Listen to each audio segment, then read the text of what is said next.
When you have a well-functioning society like the Danish ones, you can also become full of yourself. Investor is usually the one paying for your mistakes, and if you have made a bunch of them before, that's usually a good sign if you learn from it. Getting that first job is very hard. Very, very, very, very hard. Building something unique in a well-functioning society is a lonely road. It seems like a paradox, I know, but while opening a company is digitally seamless, the real capital and the real unicorns are actually across the bridge. So not in Denmark, but in Sweden. I investigated why a system that makes it so easy to open a company also seems to hide deep red flags for those trying to scale. So I spent time with a business angel, a financial entrepreneur, and a founder who unfortunately failed to see if Denmark is a business bubble or a great opportunity. And this is what I found. After high school, I joined the Danish army. I was accepted on the Maersk management trainee program. I ended up in the oil and gas part of Maersk. So I started a couple of companies within Maersk. I headhunted for a job as a CEO in a Danish startup. And I had the introduction to liquidity as a management tool in a big company running a Nasdaq company in Sweden. We were the world champions within fingerprint technology. When Apple decided to put fingerprints on the iPhones. That gave me the opportunity to have an exit that kicked me into becoming a business angel. I have invested in about 20 different companies. And the last 1.5 years, I've been running the biggest Danish, one of the biggest European business angel networks, where I'm a CEO of Danban. That was Thomas Marshall. He represents the top tier of the Danish capital market, a market he claims is not as strong as Sweden's. The king of Scandinavian startup investments and unicorns is Sweden. Okay. They have produced more than, I think it's about 31 unicorns. And even more impressive, they've kept 29 of them in Sweden. We are all very envious of that. Okay. They're very good, and that is a reflection of a very strong capital market and a very strong competence market. So they haven't had to go to the US to become successful. They've done it out of Sweden. In Denmark, we have produced about 12 unicorns, and 9 of them have left Denmark, which is a reflection on that the capital market in Denmark is not as strong, and maybe also the level of competences for some of these. Norway is sort of an in-between. They have the same sort of issue like Saudi Arabia, that they know their oil will have an end. So they are very cognizant about the fact that they need to develop new industries, and they have a very strong capital base to do that. From my perspective, in Denmark, we are looking to Sweden for inspiration on also how you set up the tax system. The tax system for early stage investments is a lot better in Sweden, and the capital markets are stronger. We come a certain way in Denmark over the last 10 years, but there's still a lot to go, and much of it has to do with the distribution of wealth. Okay. There's hesitance in Denmark to make it too attractive to become successful based on the tax system.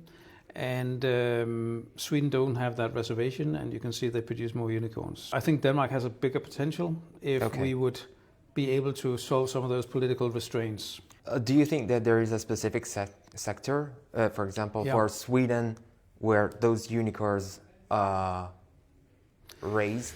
So again, it's a generalization, but generally you say that Denmark is more business to business and Sweden is more business to consumer, but you find a lot of exceptions to that rule also. But yes, I would say that, for instance, within Klarna and Spotify are both sort of retail oriented, and although they go through partners in that, but Denmark is more sort of business to business applications. Yeah. Do you recognize in this type of statement? Yeah, I actually wouldn't know. Okay. But I can recognize that many of the startups I see getting funded in Denmark has a B2B focus. Okay. Yeah. I don't know too much about the Swedish or Norwegian VC landscape. But about the Denmark, this is the reality. It feels true, but I can't say also that, like, I don't know any B2C companies. Maybe it's because they're not there or they're not getting funded, but, I can't say for sure that that's true, but it definitely rings a bell. Yeah.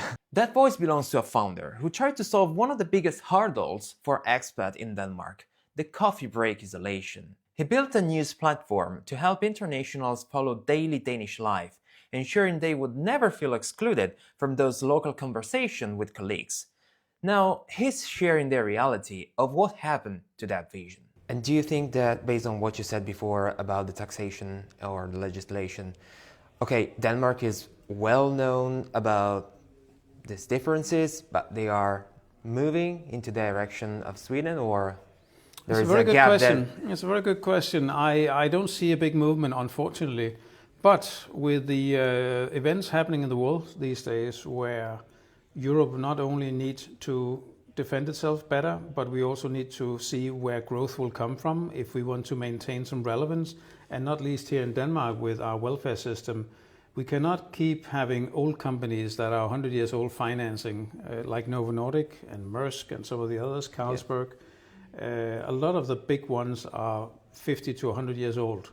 So to ensure that more people want to create the companies that are going to pay for the future of our welfare, we need to do something more. And I think this evolving crisis might help in that direction. Okay, so it could be an accelerator, let's say. I'm hoping for that, because things only change in crisis. Do you see any type of other weaknesses in Denmark? I mean, taxation is one thing. There is other things that could be implemented. Well, I think taxation has to do with financing, and also that how attractive it is for the Danish investors to invest in startups. But if you take that aside, I think Denmark has a big strength in innovation, and because no big company can live only in Denmark, so they have to be very internationally oriented from the start. Yeah. So I think Denmark is associated with quality, and we are always sort of number one in no corruption. So we think ourselves we're doing it the right way, and also all the ESG, which is a lot under pressure right now. Yeah. I think you will see a new level of ESG, not as hardcore as we had before, but more commercially oriented ESG, where the consumers are asking for it instead of it being imposed by governments or EU. I also think that a new ESG could be made in Europe or made in Denmark. We will have a rise of European sort of focus on Europe, make Europe strong again. So Denmark has a lot of strength, and we're a very well-functioning society, and things work here. But it's also a salary country where the system is based upon everybody gets a salary, pay their taxes, so we can get the welfare. And the entrepreneurship in that has been marginalized, in my opinion. Just because you mentioned in the ESG type of things, do you think that Denmark is a good position, not in terms of all around the world, I mean in terms of ranking, but in terms of, okay, do you think that the gap to fulfill is still large, or do you see the end of the tunnel quite near? No, I think ESG is going to be trouble for many years, and I think ESG has to turn into a commercial value proposition rather than a mandated government thing.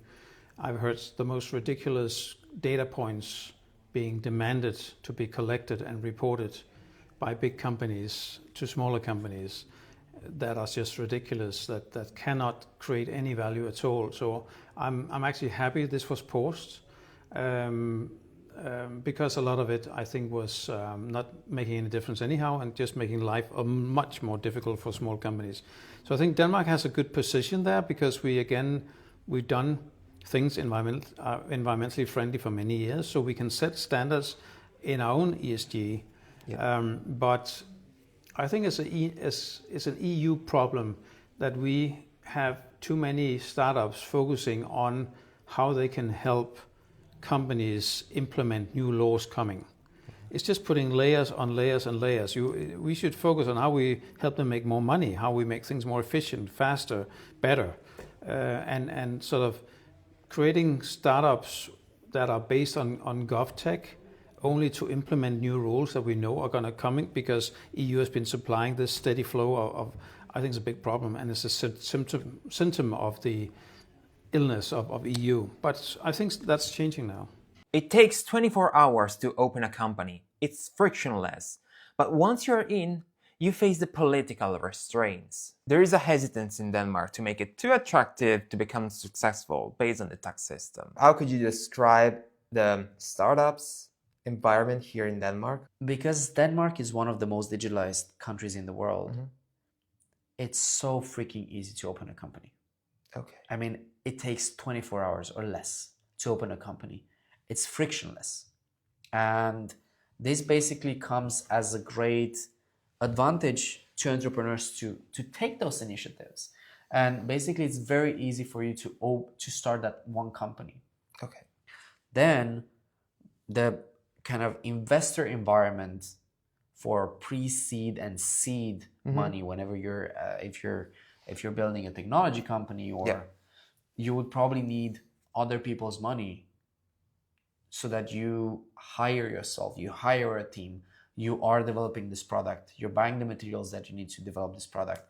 So Denmark is doing a really good job at having this context of investors that would support the startups. Okay. And then... So do you have all the stakeholders here? Yes. Okay. Until a certain point, Denmark has everything it needs. Okay. Until a certain point. Yeah. Until basically Series B. Whenever a company is fundraising, Series A you are able to attract money in Denmark. Series B, you're not able to attract money in Denmark anymore. So this is where you can see that many startups look outside of Denmark for funding. Germany, UK, US. From the very beginning, you have to start thinking about going outside. So the needs that you have to fulfill is not just about solving a problem in Denmark, but outside, right? And what you're tapping into is basically a lot of the Danish entrepreneurial culture. Okay. Because I mean, they're Vikings, right? I mean, they're hop on a boat and then go other places, right? Where they get to explore, they get to, I mean, they are, how's it called? They are traders. Okay, yeah. So it's a trading nation. So their most thriving industries, one of them is commerce, transportation of goods, logistics. Yeah. Right, similar to Netherlands, for example. Yep. So this is where one of the thriving industries is that in Denmark. Another thriving industry is life science. And then you have such big kind of names in pharma like Novo Nordisk, Leo Pharma, Sheland Pharma, and so many other pharma companies that are basically making profits and then putting this money into R&D. Yeah. Well, all these R&D function in the company, whenever a scientist gets out of Novo, let's say, most probably they will create another company and spin off kind of. Oh, okay. So this is where kind of Novo Nordisk and the other companies are creating so many startups. Okay, got it. So many babies. And this is where kind of, Copenhagen region together with Malmö and Lund region in Sweden, this area is one of the hottest area in life science in the world. Yeah. Because there's the means, there's the know-how, there's the good universities that produce this. Yeah, got it. And then there's also clean tech, there's wind energy, there's digitalization. I mean, this is where Denmark has quite a few areas where they excel at and they produce excellence and companies in this. So this is where you find a very rich startup environment. Once you want to start your project, you have from the very beginning start to think not just the needs here in Denmark, but worldwide and especially American needs, right? But there are other type of markets which, I don't know, maybe Denmark could attract, or it's on top of it, USA.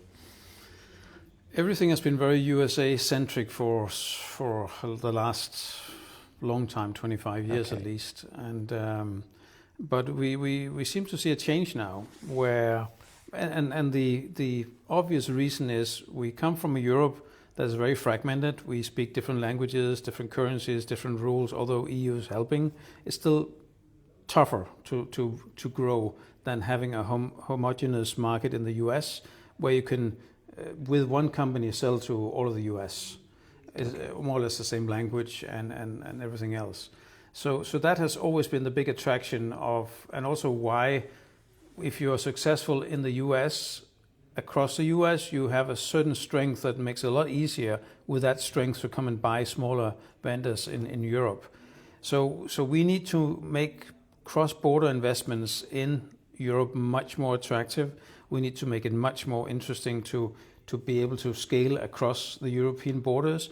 There's a lot of work there. There's unions and there's a lot of things. But maybe if we can actually see that not doing it is going to harm us, then that's going to be the driver for actually implementing some new standards. The problem in Denmark is we feel we have very high standards, the rights for employees and everything else. If we lower them, we feel that that's a threshold that we don't want to get into.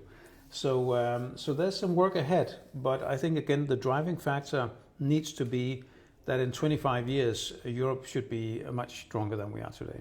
In early stage with angel investors, you prefer to see, some of it is a little bit cliche, but you need to sit across a team that you think gives you the confidence that they can do this.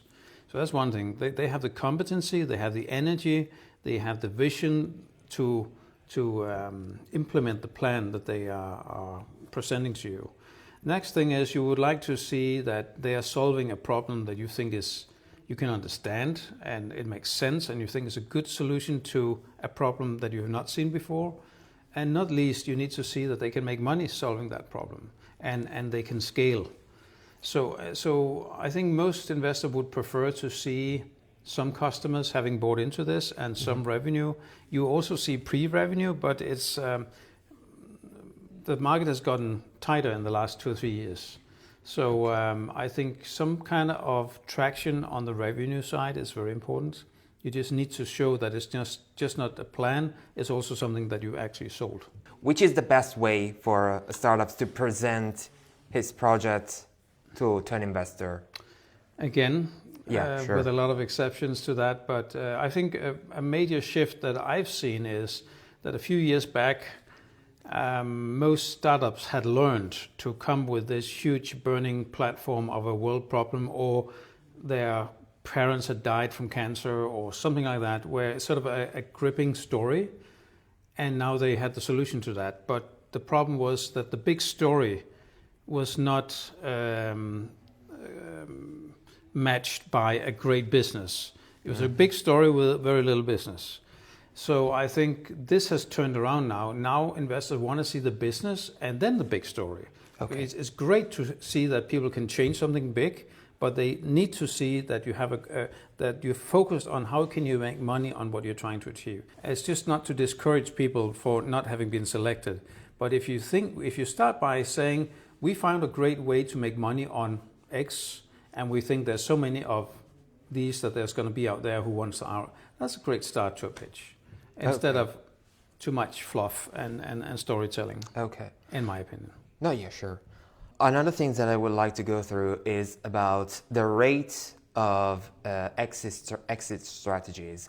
I mean, I don't know if it's true or not that here it could be that many startups at some point get part of a bigger companies, or if there is a chance, and in which terms this chance is, if that startups continue his run to be a scale up and then... Yeah, that reflects on the unicorn comment from before, that the desire for Danish companies to just grow organically or with acquisitions is not very low. The main pattern is you grow to a certain size and then you sell it to an American company.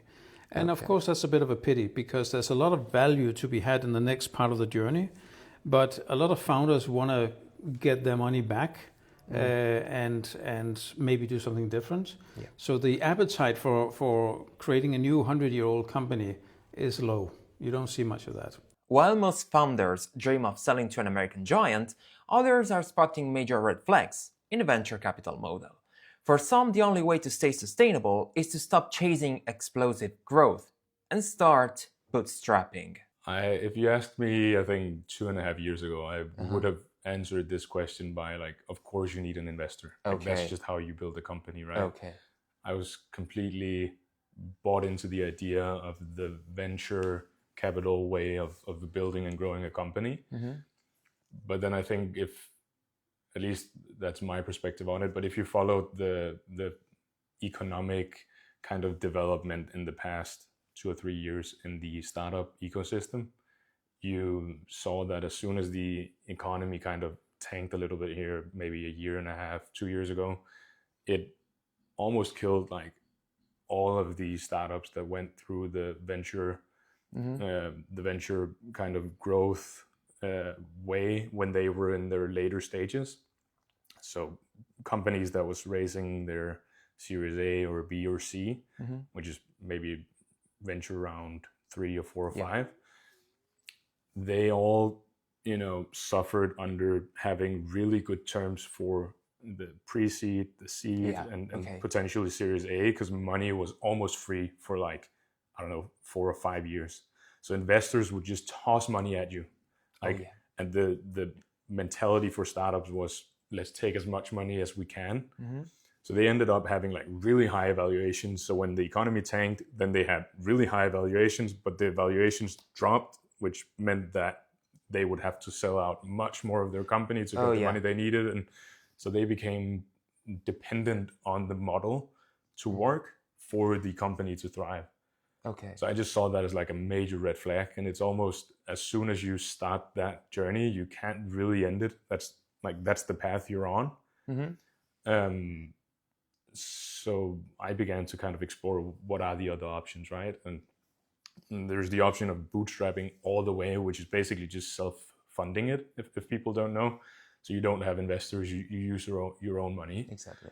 And then there is a middle way. And the middle way is becoming more explored now, where you might, bootstrap the start until you have what you call product market fit. You actually know who your customers is. You know that they want it, that they want to pay for it. You have seen some growth, and then you can take in capital from investors to kind of fuel that growth, where, the venture way, you would take in money initially to build product, and then you would take in money to ramp up marketing once you had a product. And then you'd kind of, try and get whatever explosive growth you could. But often you see that you can actually get a ton of customers just on good marketing. But if the product isn't, solving the actual problem, then it won't be sustainable. So the middle way is trying to find that sustainable foundation before you go for explosive growth. And I think that was kind of what we aimed for. From an international perspective, if someone wants to come here, relocate here, and start a career as an investor, which are the steps that you would recommend? As an investor? As an investor, which step would you recommend? I don't think anybody do that. Really? Yeah, I think we only grow investors from the inside, and then some investors leave. You do see international VCs who come and find potentials here that they invest in. But on an angel basis, I cannot just recall anybody who came and did that. I think, again, our parameters are not ideal for that. But if you started out with them, that's the parameters you have to live with. So you'll see some Danish investors go to Switzerland, go to the UK, go to other places where there might be better conditions for as an investor. Okay, that's quite shocking for me. I didn't expect something like that. No, but absolutely not. You see some big funds coming in here sometimes, but definitely not early stage investors. That's okay. Because if you invest here, if you relocate here, the assumption is that you are going to establish a Danish holding company that you're investing through, and that Danish holding company has limitations compared to similar setups in other countries. And from the other perspective, if someone wants to come here to run startups, is it more a common way of starting something? Well, I think what I hear when you have US founders coming here, which happens sometimes, they instead of the treadmill of the US, which is sort of the hamster wheel. Like they're really working hard. I'm not saying they're not working hard here either, but it's they experience mostly more of a work-life balance than they've been able to achieve in their own countries. I don't have a track record on their success, but mostly there's higher quality of life here as a founder than sometimes you find in other countries. Okay. Because you've been taken care of by sort of the welfare system in terms of doctors and standards of living and stuff like that. Many expats, they move to Denmark from a lower income country than Denmark. I mean, there are very few countries in the world that have a higher standard of living or higher income than kind of average income than Danes do. High standards of living are a great magnet for talent, for sure. But on the other way, it doesn't mean that they necessarily translate into an open door for global capital. This is where investments becomes very tricky because they need to report so many things in the US and they're not having it easy. No. Okay. So it's quite hard for Americans to be investors in Denmark from this kind of investing in capital markets, for example. Yeah. Real estate, I think, I don't know, to be completely honest, but I do hear a lot of complaints about kind of the roadblocks that they need to go through to just be here. Yeah. Okay. So Got it. That's unfortunate, honestly. And I mean, UK is in the same boat as well now. And I know. Yeah, it's a pity that passports matter so much right now. Basically, when you do a startup, you see nothing but red flags.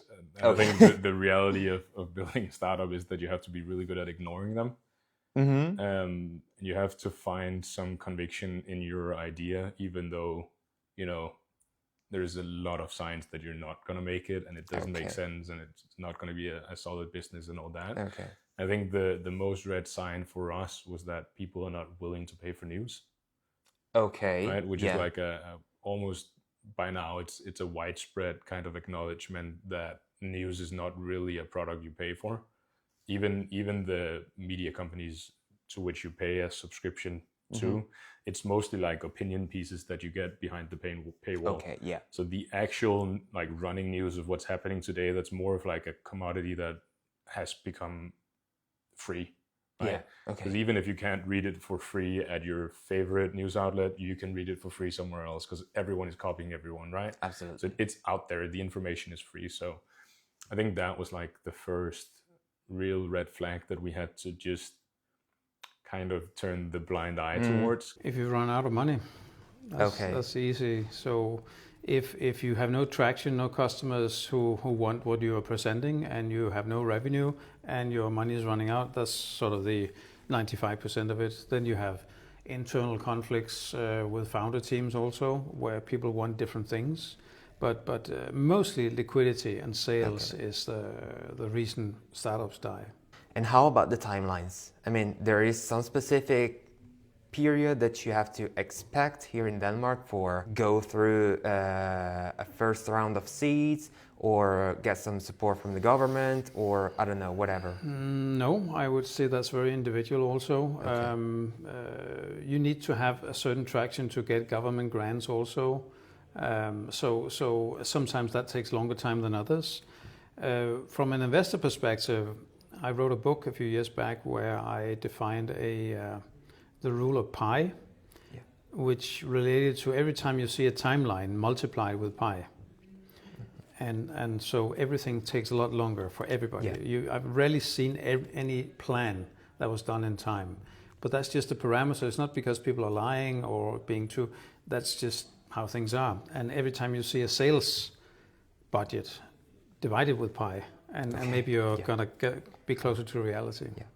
My passion here, or the way I choose to do it, is through money, through finances. So that, for example, a founder, whenever they receive an investment, they would need the skills to be able to handle big money. Yeah. This is where I want to come in and support them in the process of fundraising, in the process of handling money. And this is where a lot of my entrepreneurial experience comes in. I recently joined TechBBQ, which is Scandinavia's largest tech and startup conference, and I joined them as head of investor relations. Create a network of investors Okay. that would be able to support founders, and also the other way around, make sure that those investors are having good founders that they invest in, that the founders have good financial skills, because that's highly relevant for the success of the company, right? So this is where TechBBQ is creating this huge conference that brings the founders and the investors together. How do people invest here? And if they invest? Generally speaking, Denmark is among the countries with the highest financial education in the world. And you can see that in the culture. So my father-in-law, my wife is Danish. Yeah. My father-in-law, he keeps a budget. And that's not uncommon. The man is in his 70s. So you could say that, this budgeting habit belongs maybe to the older generation, but that's not really the case. I know so many people that know how to budget, and also kind of the way banks interact with their customers. They always request for budgets from their clients, especially whenever it comes to borrowing money. Yeah. Especially when it comes to buying houses. Yeah. So Denmark has a very high ownership of houses compared to other countries. And how do you buy a house? I mean, you get a loan. Most people do that. How do you get a loan? You need to have a budget. So the banks actually, there's a culture of budgeting and kind of setting money aside that you use for daily expenses. Okay. Put them in a different account, that you know that once you did that, your month will run smooth. And then your vacation and, kind of happy and lifestyle expenses, you will put them in a different account. So this is where this is kind of a Danish approach to money. That it's, I mean, I can see it now being quite popular in other places. This is something that I also adopted here. And I would say this is very specific. An international would not know about this. And this approach to money starts very early. In Denmark, parents are quite pushy with the transition. The moment kids finish high school, they move out. You're tapping into something that is very Danish. Okay. And I'm happy you're bringing this up, because, I mean, the two of us were coming from Latin countries. Yeah. So it's very common for kind of family to stick together. Family kind of Definitely supports the members. And I mean, I could be at home until I'm 30 or more. Yeah. You will not see that in Denmark whatsoever. Or they're outliers. Oh yeah. If you see this, because the moment they finish high school, they would move out of home in most cases. And also because the government in some way helps them. Yes, so there's the culture of that. Many parents are quite aggressive with it. I mean, they expect their children to go out. Oh, okay. And they would kind of force the transition. And how would they do that? I mean, they would make their kids to start paying rent. Yeah. Contributing to the food budget. Very kind of very clear on the house duties. Yeah. Whereas in Latin countries, you would not have that. I mean, the parents, grandparents, I mean, depending on how many generations you're living on the same roof, they would say, he's the youngest, he's busy, he's doing this, he's studying, he's doing that. I mean, finding all these excuses for you to kind of be shielded from the world and responsibility, which is very convenient for us. However, that's not the case in Denmark. Yeah. I mean, it's in the culture that kids as early as 12, 13 years old, they start cooking at home. So they have one day in the month, in the week, sorry. Oh yeah. Where they have the responsibility of cooking food. Okay. That is unheard of in Romania as a 12-year-old, 13-year-old, right? So many families choose to do that, which I think this also taps into how Denmark raises its children, very independent, very autonomous. And this is something you can see also the moment they become 18, 19, step outside of the home and they go rent. If they've been coming from a you know above average family, maybe they have an apartment waiting for them to move into. But the moment they move outside of the family home, Yeah. the government, and if they're enrolled in education, government gives them money to be on their own. Okay. The government would not give them money if they would. And from that point, they don't come back. Never. No, almost never. Okay. Almost never. Okay. Because government kind of tells you, okay, you're on your own, you're studying, we're gonna pay you for that. Good job. So they get a financial incentive for them to be on their own. So that is happening in Denmark. Okay.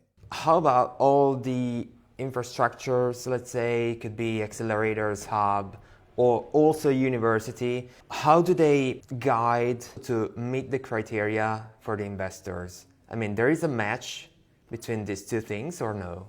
Oh, that's a good question. That's a big one. I think some of the DTU, Danish Technical University, are more commercially oriented than Copenhagen University. Copenhagen University, I think, is much more academic, and they maybe have an ambition to become more commercial, but that's not really in their DNA. They have to, while DTU is more commercial right from the start. Okay.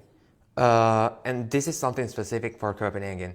But do you think that outside the capital, there are other opportunities for someone who wants to come here? I mean, I know, for example, Odense is very well known for robotics. So I don't know if there is some I think peculiarities. It's interesting that once a place or an institution has experienced a breakthrough, like with the robotics, there's a lot to build on from that, because then founders who made money go out and build new companies, and you start getting a cluster.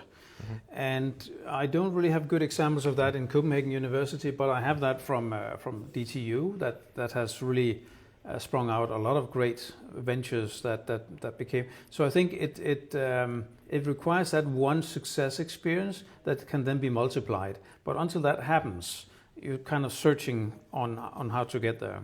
To give you an example, if you at MIT in Boston have a good idea, similar to a good idea in DTU.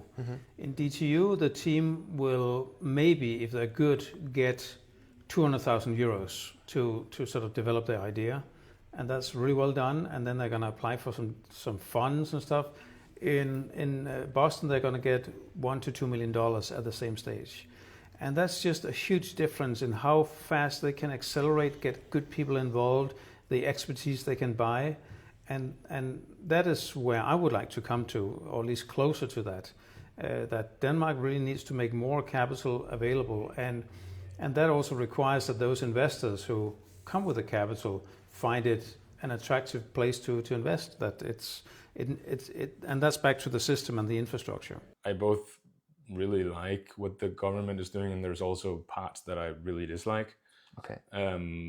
But for example, we have in every commune, almost every commune, or at least in many different geographical parts, so most people have access to one, we have like a business center. Okay. Where it's basically a bunch of people coming from all different stages of their career and getting together to help new companies and new founders with whatever problems they might have. Oh yeah, okay. So there's a lot of like voluntary resources in there, and there's full-time employees and so forth, but everyone can basically show up at the center near their commune and say, hey, I have these problems. Do you have anyone that can help me with that? Totally for free. The support system seems flawless on paper, free advice in every municipality. But as you dig deeper, one of many barriers separate a simple idea from actual financial backing. And it all starts with your degree. We have a government-funded program that is very ideal for this, but this also is, one of the things that I have some opinions about that are not always positive. We have something called the Inner Founder. Okay. And we have another, there's two separate programs, but they're part of the same fund. So there's the Inner Founder program and then the Inner Booster program. The Inner Founder program is meant to be the financial and knowledgeable sparring that you can get from a very idea stage throughout the first year. So it's basically salary for the founders in 12 months. Okay. And then a little bit of seed capital, 100,000 Danish kroners. And then you have access to mentors and stuff like that. Yeah, okay. But you have to have a bachelor's degree to apply I see. for that. Yeah. And I think that is my big problem in the way that our government sees their support for startup founders, because it's often tied up against you having a degree of some sort.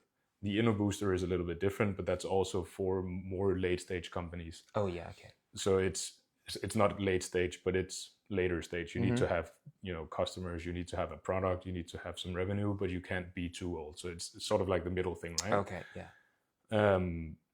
But I haven't been able to find anything other than the InnoFounder program that supports like really early stage founders. Yeah. And that is tied up against you having a degree. You are the only one founder, or there are other people? Because the question is, you have to provide for this type of support from the government that all of the founders has a bachelor degree, or just one is good? You can apply as soon as you have one founder that has it. Okay. But you can only get the support for the founders that has it.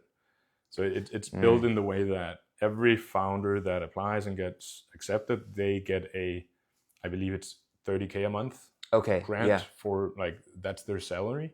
And then the company gets 100K. So if you have one founder, the company gets 100K and 30K a month. And if you have 3 founders, it's 90K a month and 100K, right? Okay. But it's only the founders that can actually, pass through having, I believe it's 120 ECTS points or something like that. That's pretty much correlating to a bachelor's degree. Let's take a step back. Based on your background, your story, you travel a lot. I mean, for work, you have different type of roles. Which type of piece of advice you could suggest to someone that wants to have this type of envision for the future, if they want to pursue this type of career in the future, as an investor, I mean, just to have a better picture of the entire landscape here in Denmark? I think it's a very inspiring place to be. Just accept it's a long journey, it's a 10-year journey, one angel journey. If you build up a portfolio, of 10 companies in 1 or 2 years, that requires a lot of effort. Then you're going to wait 10 years after that to have them all exited. Maybe all exited. There could still be some that are not, or died, or whatever happened to them. So expect it's a 10-year thing, a 10-year commitment, and if you enjoy that, and then it's for you. And Denmark is a fine place for doing that. Absolutely. Denmark, in many ways, is a very simple country. The more qualifications you have, the easier you get to jobs. It's a less reputational country than maybe our countries. So you can get a job by just applying on the portal. So in many ways, I think there is a really good chance of you gaining a job. However, getting that first job is very hard. Okay. Very, very, very, very hard. Because Denmark, and many Scandinavian, or if not all, Scandinavian countries, they have a very high degree of trust in the society. And basically trust works that if other trusts you, I would have a higher likelihood of trusting you as well. Sure. So if you have nothing Danish on your CV and you come to Denmark and you're applying for a Danish job, you're gonna have to be quite creative on gaining your first job. Once that ice is cracked, then you're good to go. Okay, let's say that if someone wants to come here with a project, and that project at some point goes for a failure. The culture here, or the ecosystem, the environment, whatever, supports you, not just financially, but also in terms of, giving you another chance if you want to go for another type of project. Or in some cases, do you think that it could be, the second chance could be a little bit limited? It's actually a really good question, and I don't think I've really put much thought into it, which is probably then a little bit of evidence that there's not a lot of problems with failing. Yeah. Okay. And I think especially within the startup ecosystem, people knows that it usually requires, I don't know, 6-7 failures to actually hit the strike, right? So I think most people are aware of this, and I think if you ask, and this is just me, taking a wild guess because I'm not an investor, but I think if you spoke to an investor and you told them about, I did this before it failed, I think they would just want to know why it failed and what you learned from it, and why you're not going to make that mistake again. Because ultimately that is just them not paying for that mistake, right? An investor is usually the one paying for your mistakes, and if you have made a bunch of them before, that's usually a good sign if you learn from it. Learning from failure is a great narrative for investors, but the social reality might be different. As part of the Danish society, you are more than comfortable about restart a new chapter of your life in a different type of context. There's no problem here. That's what I'm trying to say. Oh yeah, I think that's definitely a big problem for many people here. Oh, okay. I don't think that's something our culture really supports. Okay. Really? Okay. We have this thing called janteloven. I think it boils down to like, you're not better than me and I'm not better than you. Very flat hierarchy, right? Everyone is equal, and that's all good. But it also means that people rarely, go off the beaten path, and they rarely feel comfortable doing something that their friends are not, their family are not, like something that might be looked ill upon. So I don't think we have the culture to kind of go off-road to do your own thing and then be supported by it. I think often you end up as a lone ranger when you do that. One reflection I have is that when you have a well-functioning society like the Danish ones, you can also become full of yourself. Okay. Nobody can really teach us anything because we're doing things the right way. So why go out and look around and learn from other people? So I hope that Denmark and Danish business people can increase their curiosity about, because actually starting a company in Albania or somewhere else can be much tougher than in here. So achieving a success in places like that is very admirable, actually. But there's been sort of in my opinion, a tendency of not spending too much time on areas that were, in our opinion, sub-level to Denmark.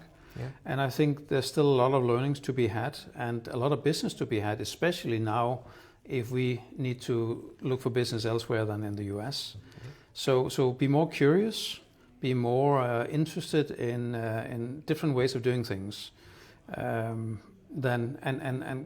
maybe think of Denmark as a bubble.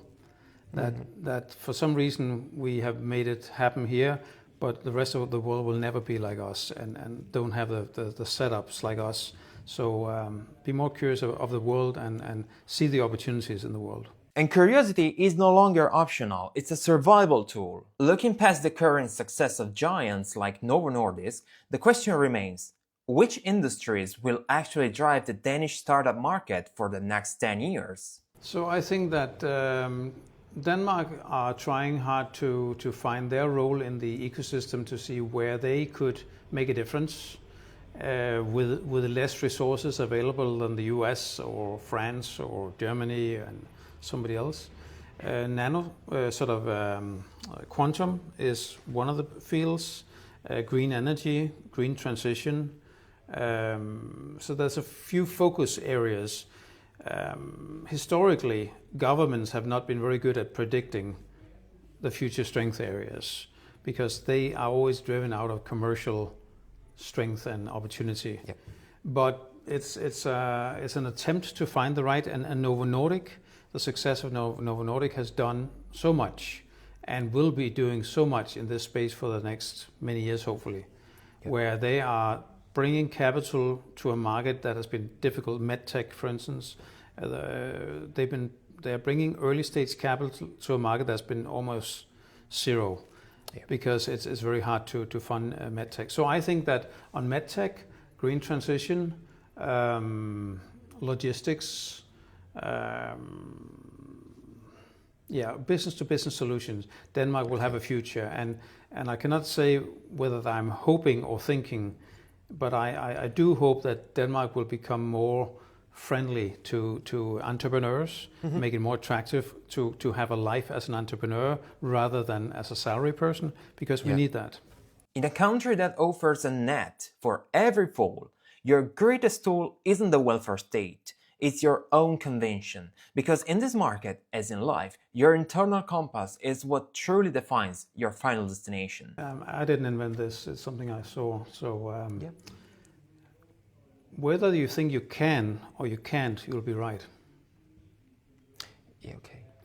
I think it's where you start your thinking from that's going to define your outcome. And you will always find reasons this cannot be done, but you can also find reasons this can be done. And what you focus on will determine the outcome. Perfect. Thank you so much. Thank you.